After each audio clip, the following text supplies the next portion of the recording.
പേടിക്കണ്ട, ഞാനിവിടുത്തെ റിസപ്ഷൻ ഇൻചാർജാണ് കേട്ടോ.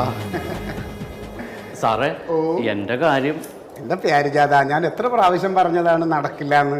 വൈഫിനെ ഡെലിവറിക്ക് വേണ്ടി ഹോസ്പിറ്റലിൽ അഡ്മിറ്റ് ചെയ്തപ്പോഴാണ് നേതാവ് വിളിച്ചു പറഞ്ഞിട്ട് ഞാൻ തല്ലുണ്ടാക്കി ചത്തത്. കല്യാണം കഴിഞ്ഞിട്ട് 13 വർഷം കാത്തിരുന്നിട്ടുണ്ടായ ഒരു കുഞ്ഞിക്കാലാണ് സാറേ. അത് ആണാണോ പെണ്ണാണോ എൻ്റെ രൂപമുണ്ടോ ഒരു നോക്ക് കാണാനാണ് സാറേ.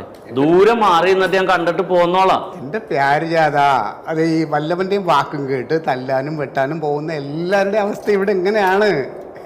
നടക്കില്ല പ്യാരിജാത. കാണട്ടെ സാറേ, ഞാൻ പെട്ടെന്ന് വരാം സാറേ. സാറേ പ്യാരിജാത, ഞാൻ പറഞ്ഞില്ലേ പ്യാരിജാത നടക്കില്ല എന്ന്. ഒരു അവസരം തന്നാൽ ഞാൻ വൃത്തിയായിട്ട് ജീവിച്ചോളാം സാറേ. ഇനിയിപ്പോ ഒന്നും ചെയ്യാൻ പറ്റില്ല, കഴിഞ്ഞു, എല്ലാം കഴിഞ്ഞു. ഇല്ല, ഇരുന്നോളൂ, പോയിരുന്നോളൂ.